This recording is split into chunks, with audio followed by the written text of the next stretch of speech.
right? The Gemara says we have more to list. Why stop? That was the Gemara's question, and Gemara did not answer the questions. Everybody's asking the question. The Gemara did not answer the question. So the Gemara, another question. And as we pointed out yesterday from the Tosfot, yesterday that the reason why the Gemara does is because the Gemara is holding that the Tana is not giving a complete list. There are more that can be. The Tana is only listing 8.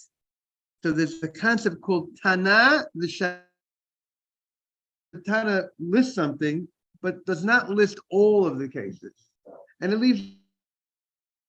For some reason, felt listed 8. Didn't feel the necessity to whatever you could find, and therefore, if you're going to ask the question, why didn't we list the other one? Okay, that's what the Gemara. That's why Tosfos says the Gemara doesn't. In the Gemara's question, where the Gemara did not understand that yet,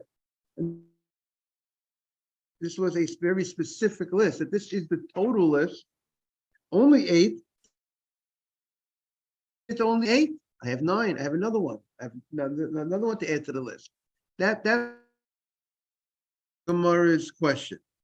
So what's the new thing that the Gemara today asks on 22a3 on the Amalei Rav Zera Rav Mani V'lachshov nami kigon do biyom tov. If a person makes a shua, Aaron, you could, if you want to tell the group that you were on. Yaron works from Paris. I sent him a group, Rabbi. So if a person makes a shua, he makes an oath that he won't plow. That was an oath that he said, a shua. The Torah says, if a person goes ahead and the Torah says, lo yachel b'boro, and you go in and a person breaks his oath and get malkut, he will get lashes. So he wouldn't plow on Yom Tov. And he goes ahead and he plows on Yom Tov. We're saying, in addition to the prohibition of plowing on Yom Tov, which you're not allowed to plow on Yom Tov, in the case of the Mishnah, it was Shemitah, so you got the prohibition of Shemitah. It was Kalayim. We have another one. If he made a Shua that he's not allowed to act of plowing, he is violating another prohibition. And we, Mr. Habe, hear the question? If he made an oath not to plow, and then he violates the plow, the oath, he plows. So that's another prohibition that was violated. That's the Gemara's question. The Tana of the Mishnah add another case that you could do one act. You could do one act, you get nine sets of lashes for you. Why does the Mishnah leave out this type of case? The same way you talk about it was Shemitah. So that's the Gemara's question. This is Hatam Lo Kochala Shua. If the guy makes an oath that he's not going to go ahead and plow, that oath does not take effect. Why doesn't it take effect? It takes effect. Good morning. So this Tov. The reason why it doesn't take effect, an oath already on us not to plow. Where is there? Everybody has an oath. We all have an oath. Where was the oath? When the Jewish people they swore at Sinai to keep the Torah, and since they at Sinai, God made a covenant with the Jews, the Torah, and that covenant was an oath. Part of that covenant, and that oath applies to all future generations. So if I go ahead and I say I'm going to, he swears not to eat pork, and then he goes in and eats pork. That prohibition, is he going to now? Does he violate two prohibitions? I'm going to give violating his oath and for eating pork? No, why not? Because in order for lashes for the oath, the oath has to take effect. If there already was an oath on this item, if someone already swore, I'm not going to eat this item, and then he goes ahead, he's not going to eat the pig, not the pig. Let's talk about pig. He says he's not going to eat apples. Morning, he makes another oath. I'm not going to eat apples. He made an oath on Sunday, and he made an oath on. And then, after he repeated the oath on Sunday and on Monday, on Tuesday he ate the apple. 2 sets of lashes because of 2 oaths that he made. The answer is no. Take effect. There was nothing for it for the oath to create. The oath needs prohibition. I swore that I'm not going to do something that was. But if the oath was already done on the item, there's a concept called has take effect on the other oath. There's no room for it. It's already forbidden to you. So you're not adding anything that the oath could take effect on this. So that's what the Gemara is saying over here also. There's already an oath plow on Yom Tov. And like Mr. Haber said, the oath applies to all the mitzvot of the Torah. An oath. And that's the case. Even if a person goes ahead and he swears of the Torah and he doesn't keep it, he's not going to get. There's already an oath on him that he has to keep the Torah. So that's what the Gemara says over here. Is for the oath, for violating the new oath, because he already had the oath on him, and that's the reason why we can't give him for the prohibition of making the oath today. For making the oath today, he cannot be punished for violating the oath, because this oath today did not take effect, did not have anything to take hold to. That's what the Gemara says. No, they would warn him not. If someone makes an oath in general, let's say a person, if he's, I presume they would say, you warn him, don't break your oath, right? If a person goes ahead and he made an oath not to eat apples, right? He made an oath not to eat apples, and then he takes an apple in his hand. So what would the witnesses do? The witnesses will go to the guy, they warn you, you made an oath, you're not allowed to break your oath. That would be the warning, because the prohibition, the Torah says, lo yachel devaro. Welcome back to the morning. Torah says, don't make mundane, don't make your words chulin. Don't break your word. So the warning should be, Mr. Safdie, he's about to eat the apple, he's about to break the oath, so you warn him, don't break your oath. There's no warning before the oath. The guy makes his oath. But the warning is when the guy wants to break his oath, and that's where the warning would come in. Don't break your oath. Don't eat the apple. So that's what the Gemara says. Hatam lo kochal shvua. We are on Chof Beis Lamed Aleph. right when the lines are about to get widened in the Gemara. Hatam lo chala shvua.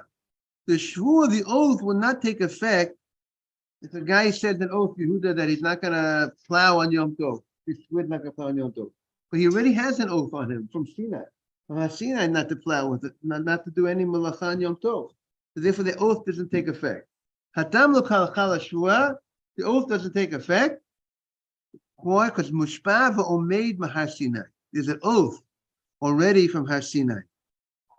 So it's just an amazing thing that to think about that we already have an oath on us from Sinai, that our ancestors made an oath, and that oath takes effect for all future generations. That when a person breaks the Torah, when you do a person does a violation of the Torah, he's really breaking an oath. An oath, not that he made, an oath that his ancestors made that takes effect on us today. So that's something that we need to think about. So when we do Atara Nedarim, this one don't go away. We can never do Atara. We know that Atara Nedarim never goes on the oath of Har Sinai. Correct. So the Gemara says the following. Amalei. So Zira says, I have a situation. One earlier. Zira says, I have a situation. I have a way that you make the oath should take effect. How? We already have an oath on us not to plow on Yom Tov. See, I'll tell you how he made the oath.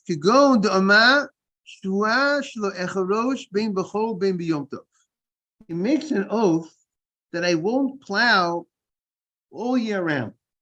I'm not going to plow on a weekday, and I'm not going to plow on a Yom Tov. So now, what is the logic that it should take effect? He comes with the idea of something called Isek Kolel. The Migui, the Gemara says, the Chala Ashua B'chol, Chala Alami B'Yom Tov. What does that mean? That means, since the oath takes effect regarding the weekdays, it should take effect regarding the Yom Tov also. Meaning, you have a situation. In order for an oath to take effect, it has to have room to take effect on.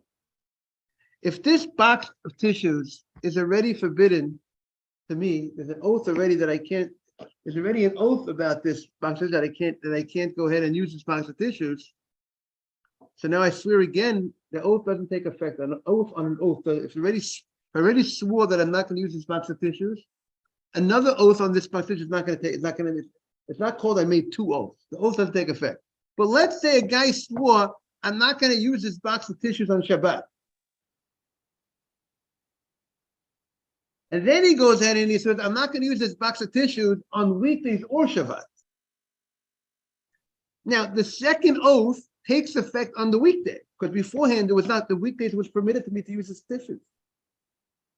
But now, morning, Ariel. What? Now that it takes effect on the weekday, so then we say there's a concept that many people hold, that once the oath has where to take hold, then it could take hold on the rest on Shabbat also. Yeah, hear that, Yaron? Yeah. You know, that's the concept, and that's what the Gemara is saying over here also. It's true, Ilya. It's true that I can't plow on Yom Tov. There's already an oath on me that I can't plow on Yom Tov. Where does the oath, the shua that we can't plow here? From Har Sinai.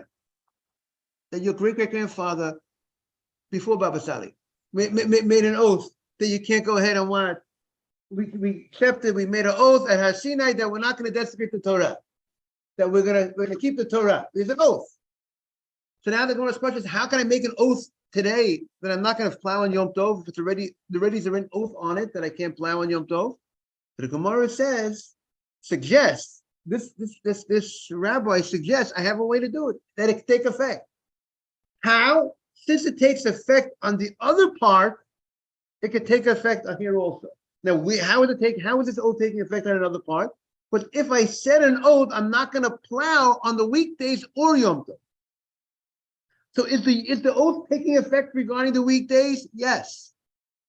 that second oath does take effect regarding the weekdays. Now that I said at the same time, I'm not going to, the same breath, I said, I'm not going to do it in the weekdays. I said, I'm not going to do it on Yom Tov. It will also take effect. Because once the word takes effect, partially, we say it takes effect completely. The whole word, that will be the Issa Kolel. That's what the Gemara is suggesting. Does everyone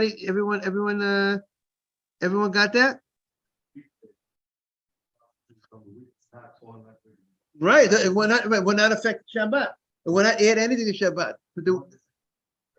If I was going to say, if I go ahead and let's say a guy said on Sunday, he said, this box of tissues is forbidden to me. And then he said, it's forbidden to me on Shabbat. I'm not going to use this box of tissues on Shabbat. And then he makes an oath. I'm not going to use this box of tissues on I swear, he swears he's not going to use it on Shabbat or the weekday. Does the second oath take effect on this box of tissues regarding Shabbat as well?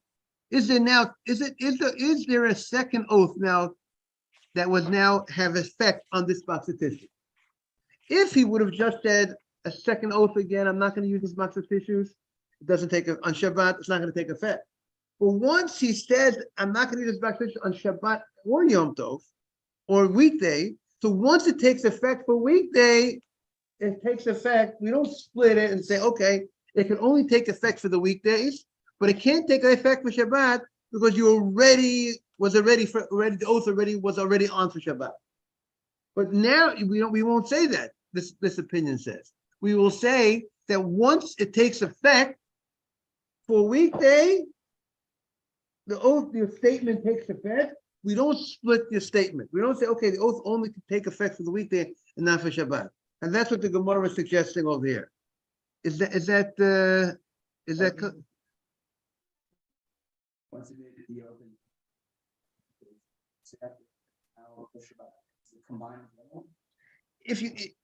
if you would make it separately, meaning if you say the tissues are forbidden for me on Shabbat, you must swear, and then afterwards say I'm going to swear I'm not going to use it on the weekdays, and then you say I'm not going to use it on Shabbat. If the second thing, if they're not connected, if the second statement is not one general statement, you're not going to add it on the Shabbat. It's only because once you made a statement and that statement incorporated, took effect on something, and your language was also referring to the Shabbat, so then we could go ahead and that's called kolel. It incorporates that statement since it takes on one part of the statement, it takes effect. We'll say the oath takes effect for one thing. We're not going to say it only takes effect for one thing and not the other. Yaron, someone tried to get on. I try to get them in. I don't know why they're not in, but if they want, they could try again to get on. We'll try to get them in. I don't see nobody. Right, we're trying. This idea is teaching us that there's a possibility that a second oath could take effect on something that there is already an oath on. If the second oath is incorporating something else, and it can incorporate this also. And the point is like this. This is called Issa Kolel. Now, we spoke about this last week, I think. That there's something called Morning Simon, Issa Kolel and Issa Mosif. Mosif would mean that this item that was already an oath upon me, I am now adding something new, a new prohibition about this item that wasn't here before. Let's say we said, good morning, good to see you, Chodesh Tov. We said, Rabbi, this is what we say for Yom Tov and the cooking on Yom Tov. Right. With the Gid and everything, we say the prohibition right. could be higher than the first one. Exactly, right. We spoke about the Gid. If someone cooks the sciatic nerve that's forbidden already, you're not allowed to eat the sciatic nerve, the Gid HaNosher, and he cooks it with milk. So we said there's a new prohibition, and the sciatic nerve absorbed the milk. So now we say the sciatic nerve not only is prohibited because of Gid HaNosher, there's a new prohibition on the sciatic nerve called Basar B'Chalaf. meat and milk. So the obvious question was, the sciatic nerve, the Gid HaNasheh, was already forbidden. So how is there room now for a new prohibition of meat and dairy to take effect on this Gid HaNasheh when already was forbidden? So we said, like Yaron said, because Gid HaNasheh, if you want to sell the sciatic nerve, technically, the Torah does not prohibit you to having benefit from the sciatic nerve. You can't eat the sciatic nerve, the Gid HaNasheh. But when it comes to basa b'chalav, the Torah says you can't have benefit. You can't sell basa b'chalav. You can't cook it together, and you can't sell it and benefit from meat and dairy that was cooked together. So there's another prohibition. There's a new isur. There's a new prohibition that takes effect on this Gid HaNasheh. There's a prohibition of benefit takes effect when you cooked it with dairy. So once the prohibition of benefit takes effect, so therefore the prohibition of eating also would take effect. A second prohibition of eating this Gid HaNasheh, because now the prohibition of eating basa b'chalav also would take effect under Gid HaNasheh. That's what we said before. But there's a new prohibition that's added to the thing that was already prohibited before. Something new that wasn't prohibited before, meaning there was a prohibition of, it was not prohibited of benefit, and then now a new prohibition takes effect. So then we say, once something new takes effect, then the whole thing will take effect. The prohibition of basa b'chalav will take effect.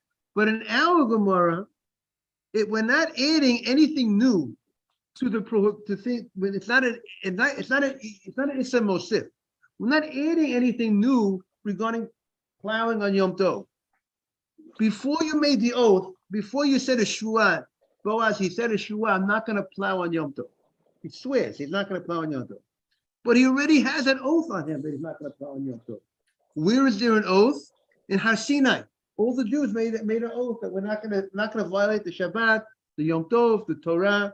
So the Gemara said there's no room for the second oath to take effect. You can't make an oath on top of an oath. It's already forbidden. What are you making? You're making it more forbidden? It's already forbidden.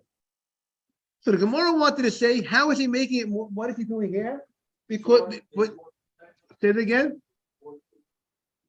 They swore later on, but Avat Moav also. Correct. They swore later on it's right before they got to Eretz Yisrael. There was another oath.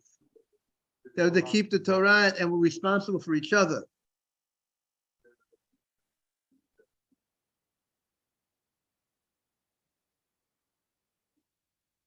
And then they swore also, right?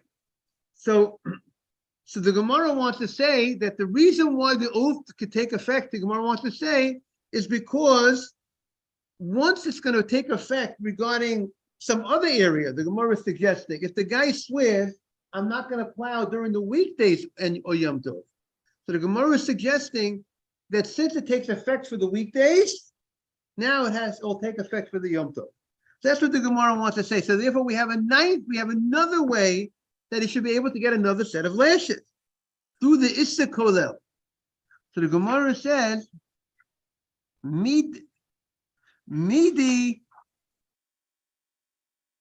So the Gemara says, Midi de itei b'sheila lok tani. Something that you could knock off. The Mishnah does not want to list a prohibition that is weak.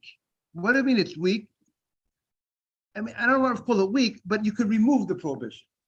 You have a way to get out of the prohibition. What do I mean? I go ahead and I make a shua. I'm not going to do A, B, and C. Shua is a big deal. No, that's one of the 10 commandments. You're not allowed to swear in vain. You're not allowed to break your swear in the name of Hashem, name of God, and break it.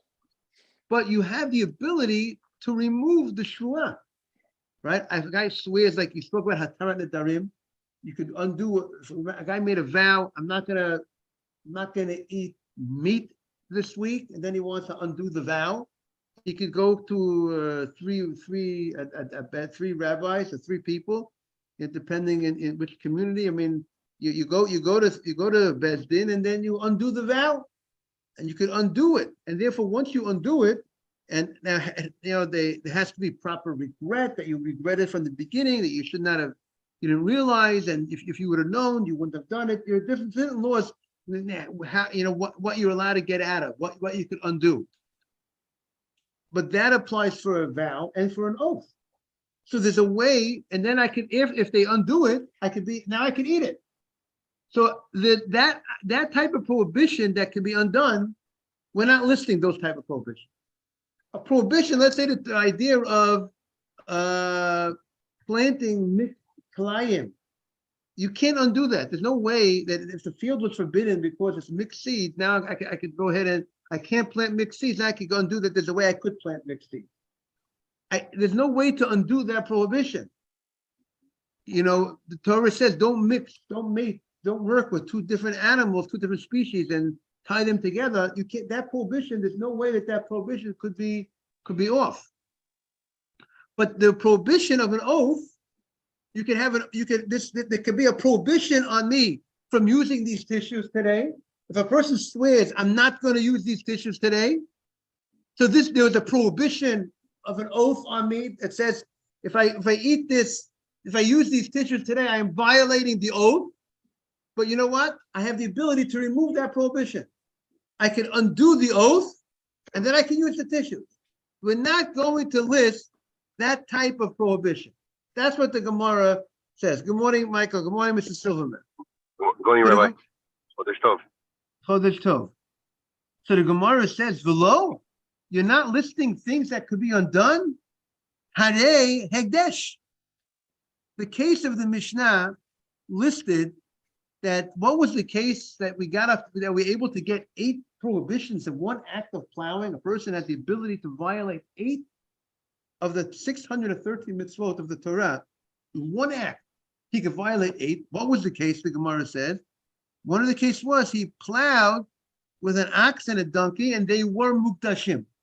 They were hegdish. So the Gemara understands, how does a thing become hegdish?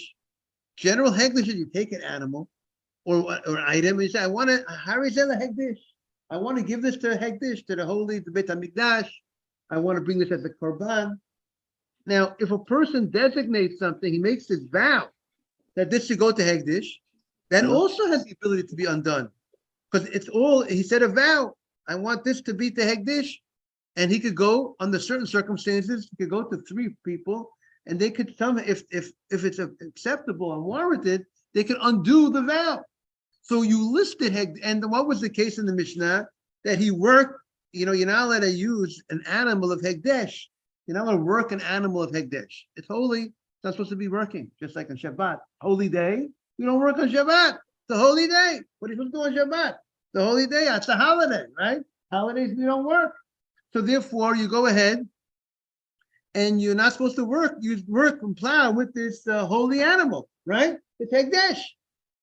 But we listed that as one of the prohibitions, that if you plow with this ox that belongs to hegdesh, even though it could be undone.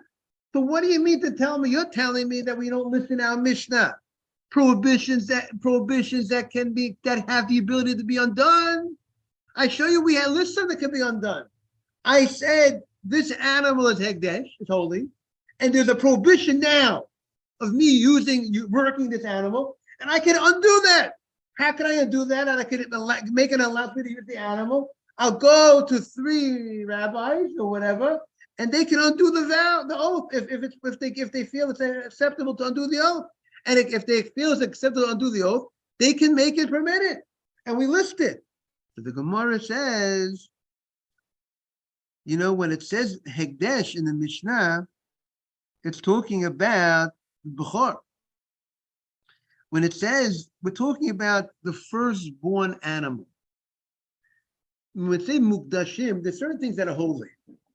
Certain things become holy because I consecrated it. I went ahead and I took my animal that grew up on my farm, and I want to donate it to the Beit HaMikdash, right? I'm a generous guy. I want to give it to the Beit HaMikdash. That's one way something becomes holy. There are some things that become holy, that the holiness is bepeterechem, when the animal comes out from its mother, if it's a firstborn, you didn't have to do anything to make it holy. It's automatically holy. It's not that you made it holy. It automatically has laws of holiness on this animal because it was born. It was the firstborn animal. Firstborn animal, you can't work the firstborn animal. You're supposed to give it to the Kohen, right? Right, Simon? And therefore, I can't undo that. So therefore, that's the case of the Mishnah. When the Mishnah talks about that he worked, he plowed with the ox and the donkey, it's talking about the ox that was a firstborn ox, a donkey that was a firstborn donkey, and the law is you have to redeem the firstborn donkey with the sheep and give the sheep to the Kohen, but it's a firstborn donkey, it's a firstborn ox, and therefore you can't plow, you can't work with it, and therefore that prohibition is not something that can be undone.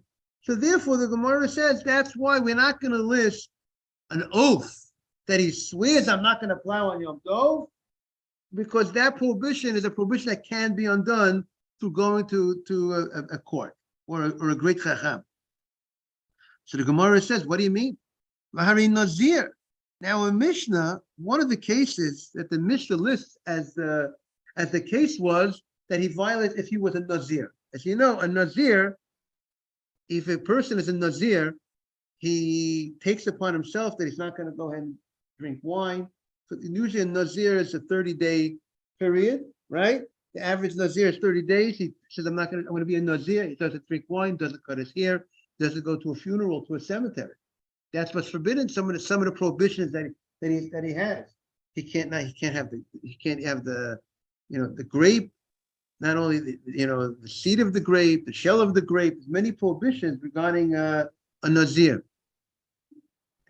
Now a Nazir is something that is able to be knocked out. A guy goes ahead and he says, I want to become a Nazir. No one should ever say they want to become a Nazir because there's no way to bring the korbanot. There's certain offerings that have to be brought at the end. So a person should never accept today to become a Nazir. We don't have to debate the Mikdash today. No one should ever accept it. But if a person goes ahead and he says he wants to be a Nazir, Nazir is also comes through a vow. He accepts upon himself to be a Nazir. And there's a way to undo it. How can you undo it? You go to the same thing. You go to the court, a few rabbis or whatever, and they can undo it. If let's say you had regret that you ever made the vow and you realize from the beginning certain things, whatever will allowances that if you meet the criteria that can be undone, but it can be undone under certain circumstances. So if that's the case, and yet we mentioned in the Mishnah, what we say in the Mishnah, if the guy who's plowing on Yom Tov was a Nazir and he was plowing in a cemetery. He was plowing in a place that there were bodies buried, right? So if he's plowing in a place that there was bodies buried, he is violating the prohibition of a Nazir. A Nazir can't go to a cemetery. So we listed Nazir, even though Nazir is a case that the prohibition can be undone by going to the rabbis, and they can undo your vow to become a Nazir under certain circumstances. So the Gemara says, "Ben Nazir Shimshon." The Mishnah is talking, when the Mishnah lists the case of Nazir, we all know about the most famous Nazir was Shimshon. And Shimshon, Chodesh Tov. How did Shimshon become a Nazir? Shimshon became a Nazir because from birth, because the Malach, right? The Malach told him through the Malach, he accepted the Nazirut. The Nazirut, and Malach said you have to become, the child that you're Manoach. What was his father's name, Rabbi? Manoach? Manoach, right. Manoach. And he was told that your child's going to be a Nazir from the time that he's born. So that type of Nazirut, the Rivan says, that wasn't a voluntary Nazirut. He did not become a Nazir. Shimshon did not become a Nazir on his own. It was heavily decreed that he should become a Nazir. That type of Nazirut, you can't undo. Good morning, boss. Chodesh Tov. That type of Nazirut you can't undo because that was mandated, that was placed upon you. The Nazirut that can be undone is a Nazirut that you voluntarily accepted upon yourself. So therefore, Konam, they would say. Right, Rabbi? What'd you say? Konam. When they say konam. Oh, okay, very Konam. good. Very right. That's when you're creating it. But here he was created. So therefore, so the Rivan says, so there's two ways to learn the Rivan. Either the Mishnah is talking about a case that a person was instructed by a malach, just like by Shimshon, that it was instructed by a malach to be a nazir, and that's the case that the Mishnah is saying you can't undo it, and that's the case if he was a nazir from heaven, that the Navi tells, that's the case that the Mishnah is saying that he'll be violating the prohibition of the Zirut if he goes into the cemetery, and that's something that can't be undone. But some of the commentaries say it's not common that you're going to have a nazir being that the Navi is going to tell you to become a nazir. To say that the Mishnah is giving a case that he could violate 8 prohibitions in one shot, in one act, in one plowing. He could do 8 sins. He could violate 8 of the 613 mitzvahs in one act, and you're going to give him 8 sets of lashes. He was warned for these 8 prohibitions that the Mishnah should be talking about a case of a nazir that it was made through a malach. That's not the common thing that a Mishnah is going to tell you. You know, I have a case that you could violate. That a person could violate 8 prohibitions, and the Mishnah is talking about a case. Good morning, Miss Asby. And the Mishnah is talking about a case that when the malach comes to you and tells you, how often is a malach going to come to somebody to tell him that you're a nazir, like by Shimshon? So some commentators understand what does he mean? What does the Rivan mean? If a person accepts upon himself Nizirut similar to Shimshon, not that he's accepting upon himself, not that we're talking about a case that if a malach came to a person and made him a Nazir from the beginning of like by Shimshon. Rather, a person says, I want to accept upon myself. He says, I want the Nazirut of Shimshon, and with all the laws of the Nazirut of Shimshon. So by saying, I want to be the Nazirut of Shimshon, so just like the Nazirut of Shimshon wasn't able to be undone, that was the thing. You can't get out of that Nazirut of Shimshon. It's not like a regular Nazirut that you could go to 3 Chachamim or 3 rabbis at court and they could undo it, like we do at Tarat Nedarim. Okay. But the Chomer Chatat would you right? That's at the end when you finish the Zirut. But he can't. But you cannot undo it. It's olam. It's forever. So therefore, that's what the Gemara says. That's why our Mishnah can mention the case of Nazir, because the Mishnah is talking about a case of Nazir that you can't undo that vow. Why can't you do that vow? Because you did it the way Shimshon's vow was. And Shimshon's Nazirut can't be undone. I want to wish everyone a Chodesh Tov, to be continued tomorrow. Thank you all. You too. Good to see everybody. Sally, thank you for joining. Have a great day, Rabbi. Oh, welcome back.